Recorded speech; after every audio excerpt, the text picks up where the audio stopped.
Señoras, señores, respetable público, hago la presentación en nombre de la Fundación José Barreiro y en el mío propio quiero expresar, en primer lugar, mi reconocimiento y cariño a la familia del añorado amigo y compañero Luis Martínez Noval. Naturalmente, hago también patente agradecimiento explícito a los excelentísimos señores presidente del Gobierno y de la Junta General del Principado,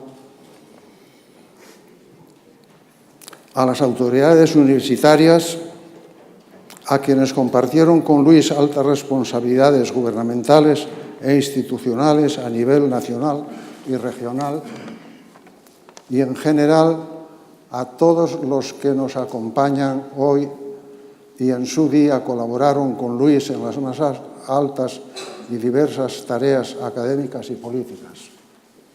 En el capítulo de agradecimiento sería imperdonable olvidar a los patrocinadores de la edición del libro que tienen en sus manos, Blas Herrero y Rosa Ballina, amigos de Luis, así como Jesús Arango y Juan Luis Rodríguez Gil, impulsores de este acto y recopiladores de la obra escrita de su también amigo y compañero. Trabajos de Luis o sobre él, impresos en unos casos o escaneados en el DVD incorporado al mencionado libro. Y para concluir, extiendo nuestro agradecimiento a todos ustedes que con su presencia contribuían decisivamente al enaltecimiento de este acto. Gracias.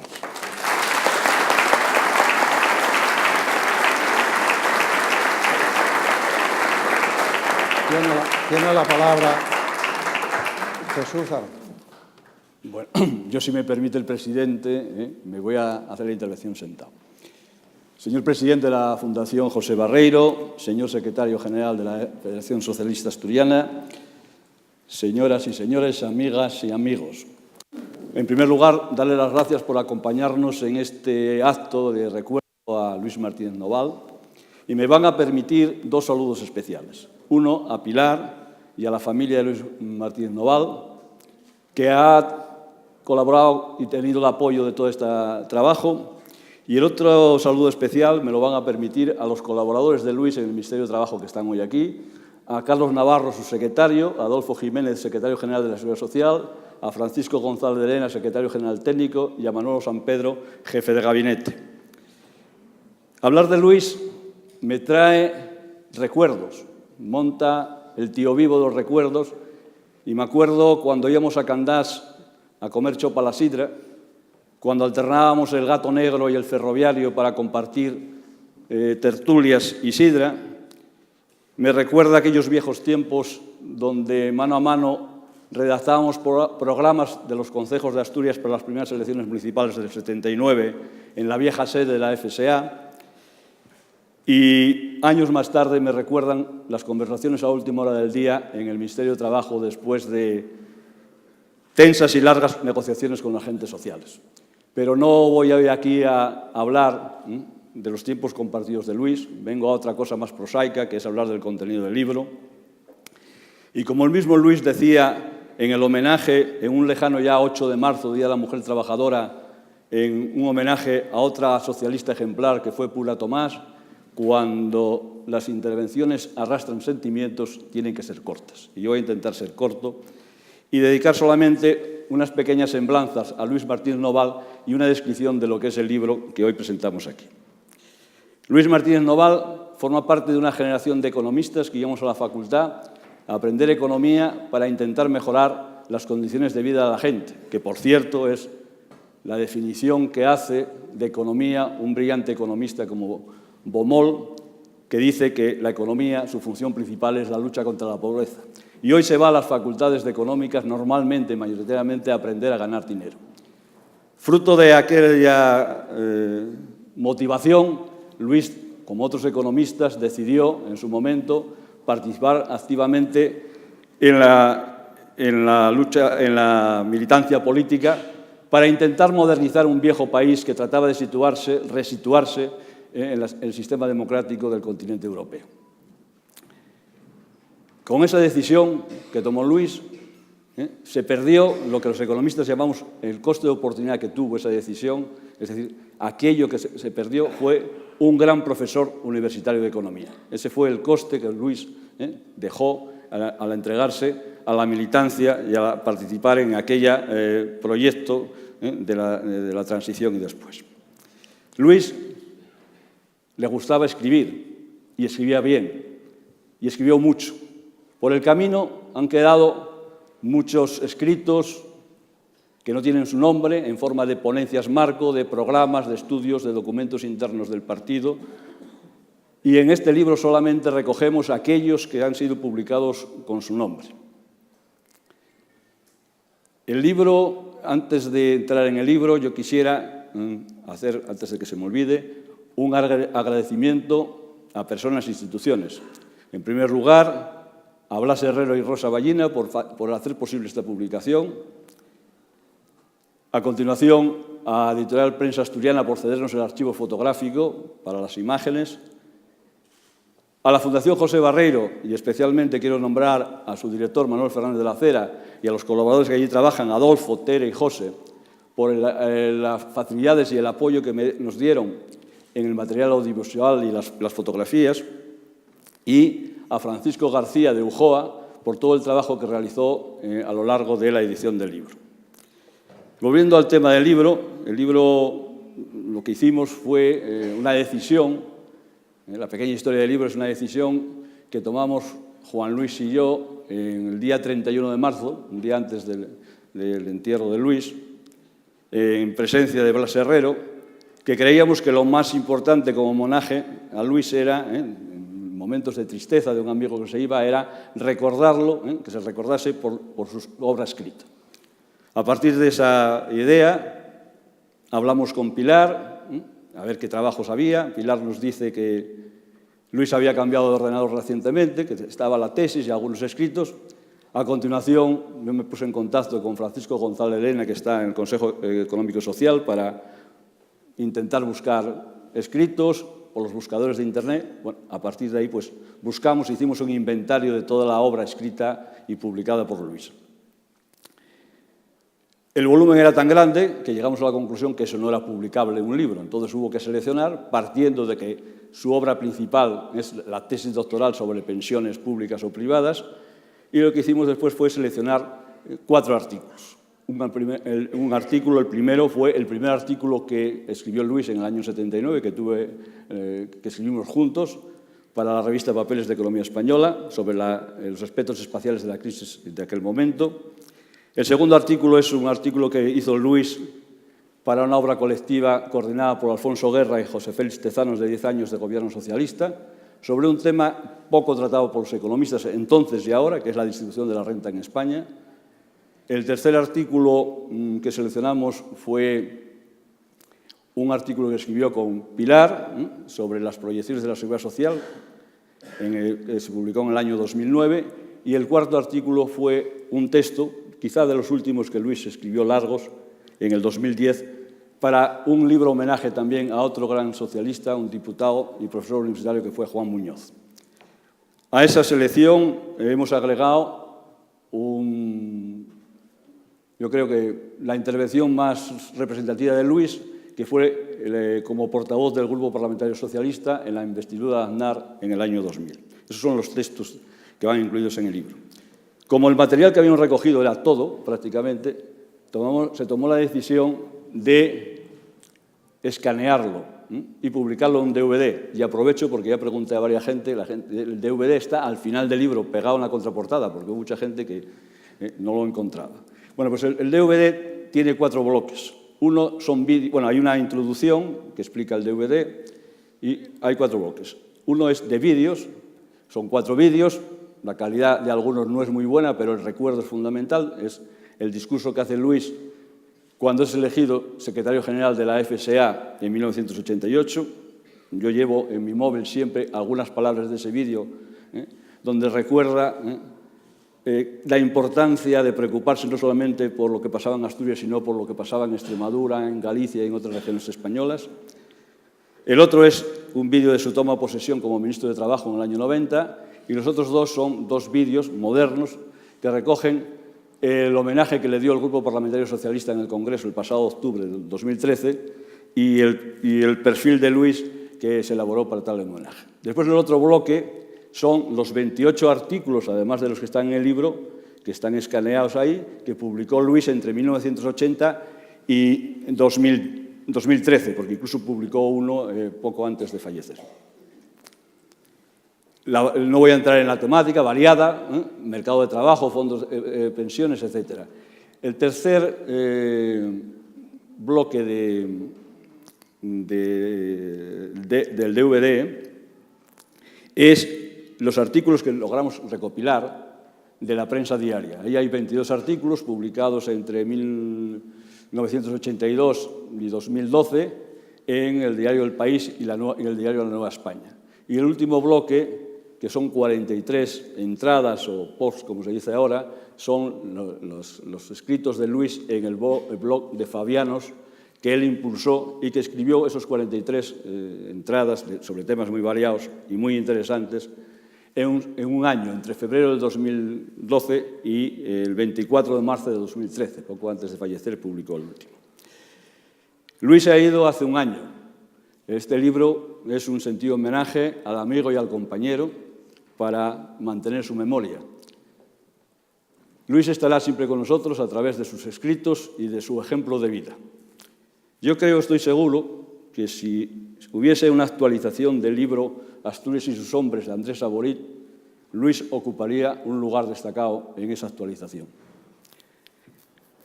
La obra y la vida de Luis es un ejemplo importante en estos momentos en que un renovado socialismo debería volver a liderar la transformación social, política y económica que tanto necesita en España como la Unión Europea, que más allá de la crisis que tenemos, se surcan por el maremoto de la revolución tecnológica más importante que se conoce en la historia, que va a cambiar la forma de hacer política de forma radical, la organización de la sociedad y la organización de la economía.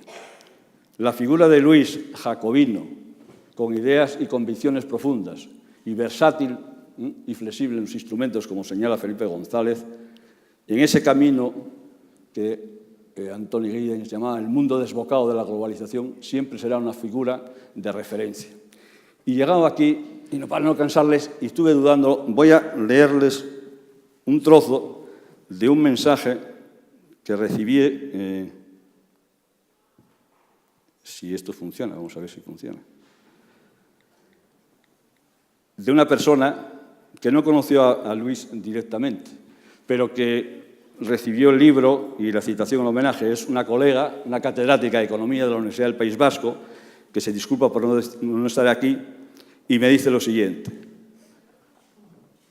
De todas formas, me acordaré de él. Es una pena que no esté entre nosotros en estos días en que se pone en cuestión la viabilidad del sistema público de pensiones. Probablemente hubiese tenido propuestas cabales para salir de las actuales turbulencias. Aunque nunca he sido socialista de carné ni de ningún otro partido, me apena que mueran personas de su visión y talla humana, que tanto nos podrían ayudar en estos tiempos de calamidad y podredumbre. Nos sentimos un tanto huérfanos con su partida. Yo termino ya parafraseando al poeta. En Asturias, su tierra y la mía, se nos fue Luis Martín Noval. Hasta siempre, compañero.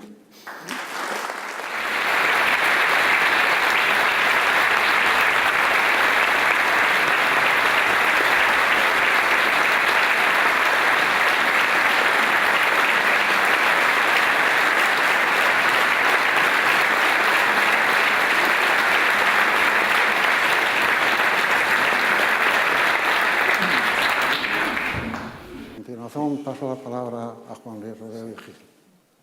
Sí, presidente, autoridades, pero la verdad es que siente uno un poco de rubor hablar de Luis delante de quienes tanto lo quisieron.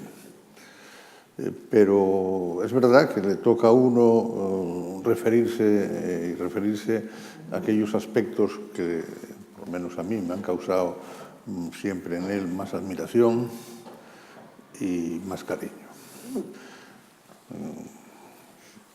La verdad es que hablar de Luis es hablar del político probablemente más caballeroso que hubo nunca en esta región, el hombre que supo ser generoso, que tenía una visión muy larga y muy compleja de las cosas y que desgraciadamente pues, se nos fue en un momento en el que, desligado de otras actividades, tenía puesta a pleno rendimiento una cabeza pensante que hubiera sido capaz de dar frutos muy importantes, muchos más de los que ha dado, para ilustrar y para encauzar muchas iniciativas. Y es precisamente esa sensación que tuvimos cuando se tuvo el terrible golpe que le alejó de nosotros, esa sensación de que había que hacer algo para que, es verdad que yo creo que la memoria de Luis no se va a perder nunca en el seno del PSOE asturiano, del Partido Socialista de Asturias, y en España, pues en determinados ámbitos tampoco, porque aquí ha sido decisiva su presencia, su actuación, y como ha sido un hombre que siempre fue generoso, nunca ofendió a nadie, ni a nadie quiso hacer daño, ni lo hizo, pues lógicamente su memoria habría de ser siempre y en todo caso muy positiva y querida. Pero hay algo más, porque la memoria puede ser una memoria difusa, casi como yo hice en el libro una semblanza, casi un esbozo impresionista, biográfico, pero que al final no define claramente el poder y todo lo que de verdad Luis podía y estaba ofreciendo a sus conciudadanos y a sus compañeros.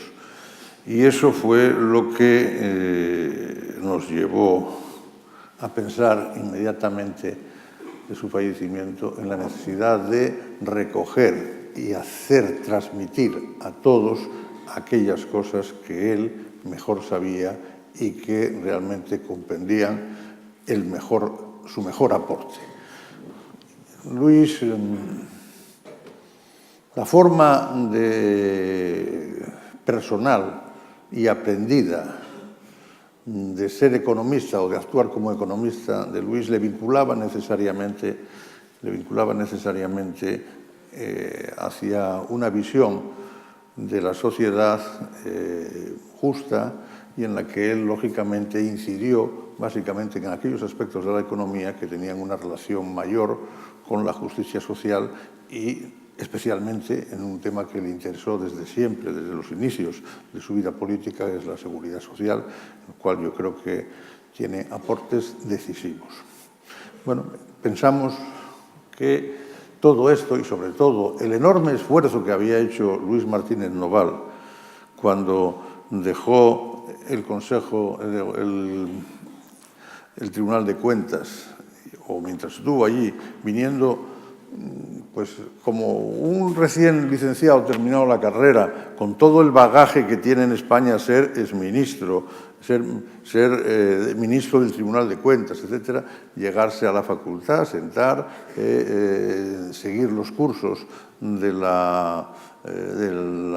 doctorado y luego irse a su casa pues desde el principio y redactar una tesis de una profundidad. Nos parecía que era intolerable que esa tesis quedase olvidada en los anaqueles de la Facultad de Económicas, porque en ella había materiales que eran importantísimos para los ciudadanos y para los socialistas, porque encauzaban adecuadamente uno de los mayores problemas con los que nos vamos a tener que enfrentar en los próximos años, que es la definición de cómo va a ser el sistema de pensiones en nuestro país.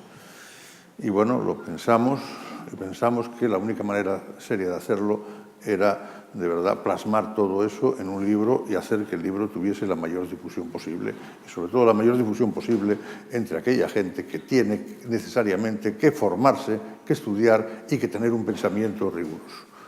Y en estas estábamos, y hablando de ello con Blas Herrero hablando de que ese era el homenaje, y antes de que se nos ocurriera siquiera empezar a buscar en cómo hacer posible que el libro, la verdad es que de una manera, con una generosidad grande, pues me dijo, tú no te preocupes de nada, organiza el asunto, organizar el tema, que yo cargo con ello, porque yo con Luis y de Luis tengo una amistad estrechísima, de la que yo soy testigo, porque tantas veces que nos veíamos en Madrid, en el Hotel Regina, o tal, en tantos sitios, pues sé hasta qué punto era hondo ese cariño, pues él y Rosa tira para adelante y hace eso. Hice eso, además, y lo pensé, y por eso quiero dar las gracias, aparte de dar las gracias a Blas, que bueno, sabe que ese agradecimiento es colectivo, no es solo mío.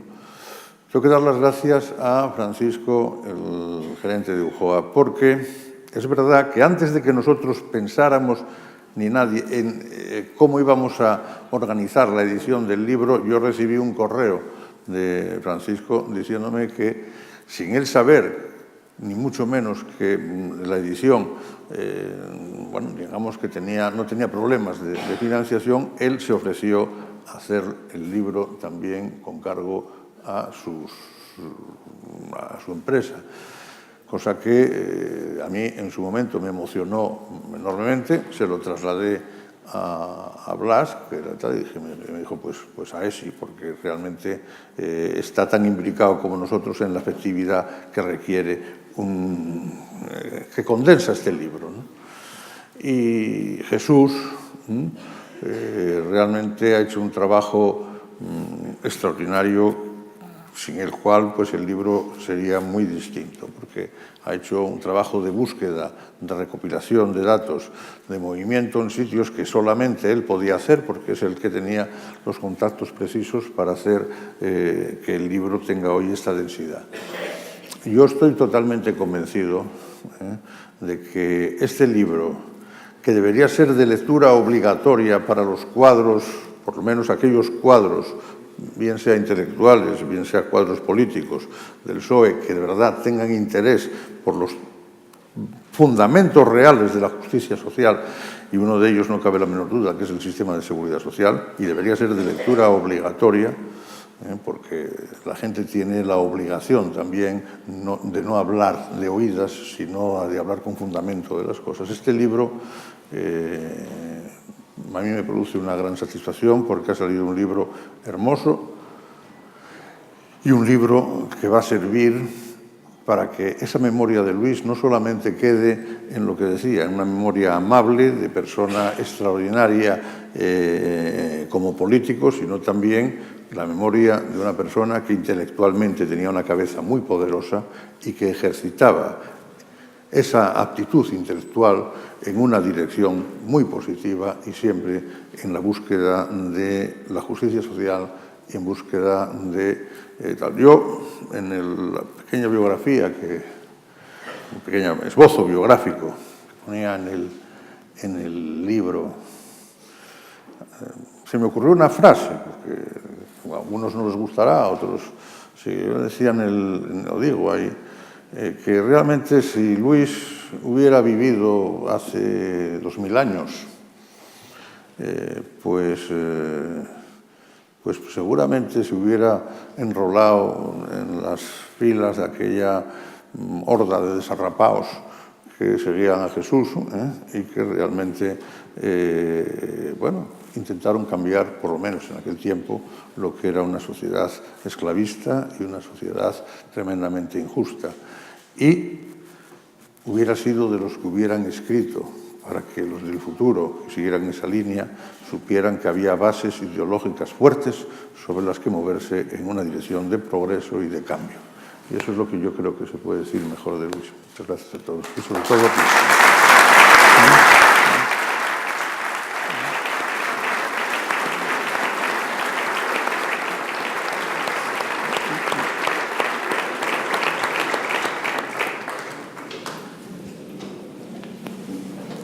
A continuación, cierra el acto el presidente del Principado.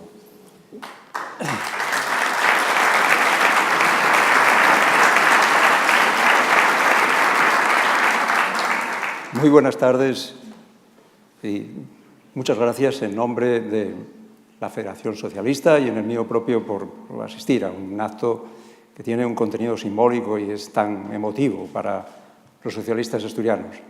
Hace unos meses, en el homenaje que se le hizo a Luis Martínez Noval en el Congreso de los Diputados, con su familia y sus amigos íntimos presentes, como hoy, yo dije que no me correspondía a mí hablar de Luis como hombre, sino como político, simplificando porque separar al hombre del político es imposible.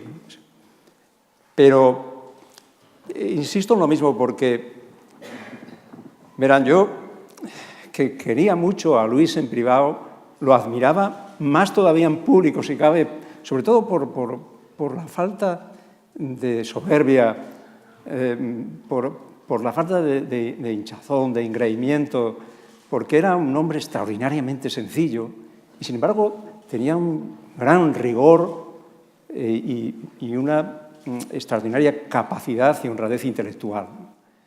Era una persona aparentemente distante, quizá por lo ascético, y sin embargo era próximo. Luis era muy próximo, muy cercano a la gente, muy cercano a la vida, ¿no? A la dureza de la vida que lo golpeó y se sabía levantar 2 veces. Y también a la alegría de la vida, a la luz, a la alegría, a la esperanza, ¿no? Y también suelo decir, y no solamente cuando hablo de Luis, sino toda la gente de mi edad, y tenía prácticamente el mismo año además, pues que la gente de mi generación no somos tanto de un lugar como de un tiempo. Ahora yo creo que las generaciones o la generación actual es más diversa, entonces nos parecíamos más, porque ser joven era militar en las asignaturas pendientes de España, ¿no? Habíamos nacido y crecido en un país pobre, cerrado, dictatorial, y queríamos ser plenamente adultos en otro bien distinto, que fuera cosmopolita, abierto, moderno y democrático. La diferencia está en que Luis no quería ser testigo, sino ser actor, ser protagonista de aquel cambio. Y quería hacerlo en la política porque él se sentía político, creía en los espacios públicos y en la palabra. Y creía que la política consistía en 2 cosas, en ideas y en palabras. Y en ideas no en muchas ideas. Él sostenía que bastaba con un núcleo de ideas, con un puñado de ideas que eran las que gobernaban el mundo. Y en palabras, porque solo con palabras es posible que las ideas pongan el pie en la calle. Y sin embargo era tacaño con las palabras, no hablaba mucho, era muy preciso con ellas, con un extraordinario rigor, las utilizaba como un bisturí, ¿no? Era un hombre entregado o dedicado reflexivamente, casi calladamente, a hablar en la plaza pública, hablar en el ágora, hablar en el foro, porque fue muchas cosas, pero sobre todo fue parlamentario, fue diputado y fue efectivamente el portavoz de los socialistas españoles en los momentos más difíciles, siendo secretario general del grupo María Teresa Fernández de la Vega, que tenía una extraordinaria amistad con él. Pero a mí me corresponde hablar del pensamiento político de Luis. No todos los políticos tienen pensamiento político, ni del otro a veces. Pero él tenía, y tenía mucho. Y él fue el secretario general que me precedió y el que me lo enseñó. Yo siempre digo que él me enseñó todo en política. Para él la política era coger las cosas que interesan a todas y ponerlas, someterlas a debate público, a escrutinio público y arrebatárselas a los técnicos, o a los profetas, o a los fanáticos, ¿no? Él decía que la política no era, en la mayoría de los casos, no eran cuestiones objetivables, sino opinables. No había una abrumadora de cantidad de datos que nos permitiera decir exactamente cómo eran, y por eso la gente no quería gestionar con tanto peligro, pero que para las cosas diáfanas y claras y transparentes, para eso ya estaban los funcionarios y los registradores de la propiedad. Y sostenía que un arquitecto para construir necesita material de construcción, pero que un político tiene que hacer lo que pueda con lo que tenga. Eso se lo escuché muchas veces. Tú tienes que hacer lo que puedas con lo que tengas. Y era una persona que no estimaba como políticos aquellos que estaban siempre en la cultura de lo irrenunciable, los políticos de las reivindicaciones absolutas, porque para él la política era siempre la disposición al compromiso, a que las cosas no salieran exactamente como habías previsto porque habías tenido que ceder y, por tanto, tenías que convivir permanentemente con la decepción, ¿no? Nunca le escuché un discurso cargado de emotividad con el fin de provocar el aplauso fácil o la agitación sentimental o la indignación prefabricada. Eran siempre discursos racionales que tenían carga emotiva por la manera que los podía decir, pero no porque tuviera nunca esa intención. Él amaba la política porque sabía de su capacidad de transformación y viéndola tan humillada y tan dominada por poderes económicos o corporativos, sostenía que además de combatir eso, había a veces que defender la política de algunos políticos, igual que hay que defender a la patria de algunos patriotas o a la religión de los fanáticos. Ese era el pensamiento general que yo puedo trasladar y resumir, pero donde era más profundo era todo lo que tenía que ver con la economía política. Y él sostenía que toda política económica implícita o explícitamente tiene un objetivo social y que la gestión técnica de la economía se quiere presentar a la política como una simple cuestión de gestión, un principio de gestión, constituye en sí mismo un proyecto de sociedad. Eran reflexiones complejas que tenía. Y en este libro, Pensiones públicas, pensiones privadas, llega a una conclusión en su tesis doctoral que es muy contundente. Dice que las garantías para los trabajadores de las pensiones públicas son más sólidas que las que se derivan del aseguramiento de la pensión privada. Pero para llegar a esa conclusión hay 300 páginas delante, 300 páginas de ecuaciones, de identidades, de fórmulas polinómicas, de gráficos, de series de cotizaciones, series históricas, de intereses de deflactores de PIB. En fin, es el trabajo no de un político, es el trabajo de un profesor, de un doctor y de un experto, porque él pensaba que la complejidad de la economía aplicada a la política necesita siempre del saber experto, pero que ese saber asesora, pero no sustituye, y que uno de los problemas de esta crisis tan brutal que nos sacude es justamente la transferencia de poder desde la política hasta los expertos con la devaluación de los gobiernos. Sostenía eso y sostenía también que era una ilusión lo que nos estaban planteando muchos economistas, de que hay unos modelos matemáticos a través de los cuales se puede eliminar la incertidumbre. Decía con la socarronería de la que era capaz, de que los economistas, incluyéndose por supuesto, pues hacían unos modelos, modelizaban para evitar el riesgo, pero que esos modelos que tenían ellos mismos mucho riesgo, para quitar el peligro, pero que eran muy peligrosos, y que al final prestaban más atención a la precisión de los modelos que a la verosimilitud de los pronósticos. Y luego ya, serio, decía que con toda esa búsqueda, ese afán por la exactitud económica y financiera, había llevado a una tremenda y dramática inexactitud social. Porque Luis creía que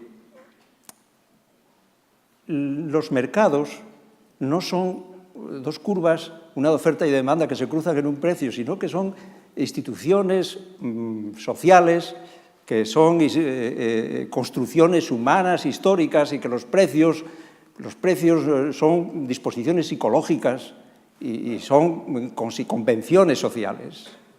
Que la economía no puede funcionar independientemente de los estados, ni de la regulación, ni de las instituciones, ni de la lengua, ni de la cultura. Y que la economía, en vez de buscar la exactitud solamente, tenía que aproximarse otra vez a la filosofía política, a la filosofía social. Él decía que lo más revolucionario hoy, lo más revolucionario era promover una economía de mercado distinta, porque sólo así, añadía, podíamos tener una sociedad distinta. Hablaba mucho de la complejidad de la economía y, por tanto, de la complejidad de la política, y él tenía un desprecio intelectual por los simplificadores. Decía que hoy no se puede elegir entre blanco y negro, no se puede hacer valoraciones disyuntivas entre el mercado y el Estado, y pedía que la izquierda fuera capaz de asumir la complejidad frente a la tentación permanente a la simplificación que tiene la derecha. Decía, la izquierda debe incorporar, debe asumir la gestión de la complejidad frente a quién, frente a los populistas, es decir, los que apelan directamente al pueblo sin intermediarios, planteando soluciones inmediatas, milagrosas e imposibles, y frente a los tecnócratas, a los que consideran que la economía suministra una serie de datos inobjetables que no hay que poner en el debate público. Ese era, aunque tenga un contenido muy abstracto, para mí el pensamiento político, económico de Luis. Y la dificultad estaba en las palabras. Luis antes hablaba de las palabras, y yo hablo mucho de ellos porque insisto en que todo en política lo aprendí de él. Él daba mucha importancia a las palabras y decía que el pensamiento económico y el poder, el lenguaje del poder, utiliza también de una manera especial las palabras, impregnándoles de valor académico, dándoles la respetabilidad que da el saber. Y Luis sabía. Y por eso algunos de esos artículos, se publican, recuerdo alguno en un gran diario nacional, era contestado. Y era contestado explícitamente. Pero otras veces, a él mismo, sus trabajos, y a otros, como él, que estaban en esta barbacana de la defensa de las teorías económicas socialdemócratas frente a la ofensiva liberal, pues se les contesta de otra manera, pero se les contesta desde los dictán, desde las fundaciones privadas, desde las cátedras financiadas desde corporaciones, desde, en fin, revistas especializadas, expertos, conferencias, becas, todo esto para provocar que todo aquel disidente que realmente tenga pensamiento intelectual quede arrinconado con la nueva o la visión hegemónica que se tiene que tener, o sea, que se quiere tener del papel de la economía. Además, por tanto, de cambiar hacia una economía de mercado distinta, como gran revolución, la siguiente debería ser recuperar el diccionario, recuperar los nombres, porque él sostenía que algunas de esas grandes palabras, libertad, igualdad, justicia o identidad, ya no responden a lo que nosotros, a la manera en que nosotros las utilizamos. Sobre la identidad, como tenía una visión que todos sabemos en relación a los nacionalismos, me preguntaba poco antes de morir, me decía, oye, ¿tendrán la misma identidad en los que tienen muchísimos ingresos o incluso asalariados con remuneraciones extraordinarias que además tienen prestigio social y crédito, que aquellos que están en el paro o que aspiran nada más que al precariado, en su caso, o que viven de una pensión con complemento o malviven con una pensión con complemento a mínimos? Y él mismo respondía que no sabía políticamente, pero económica y socialmente hay muchas naciones en España. Era un hombre que entendía que se puede tener democracia o se puede tener una extraordinaria desigualdad, pero a la vez no se pueden tener las dos cosas. Y keynesiano, profundo, había estudiado muy bien la crisis del 29, a veces me hacía muchos comentarios vinculando la actual. Decía que las uvas de la ira estaban otra vez engordando, próximas a la cosecha, porque otra vez también los mercados estaban entregados a sus espíritus animales. En fin, era un hombre con una extraordinaria vocación política y una gran dimensión moral. Los socialistas, los miembros de esta asociación de gente que soñamos parecido, y los que tuvimos el privilegio de ser sus amigos, nunca lo vamos a olvidar.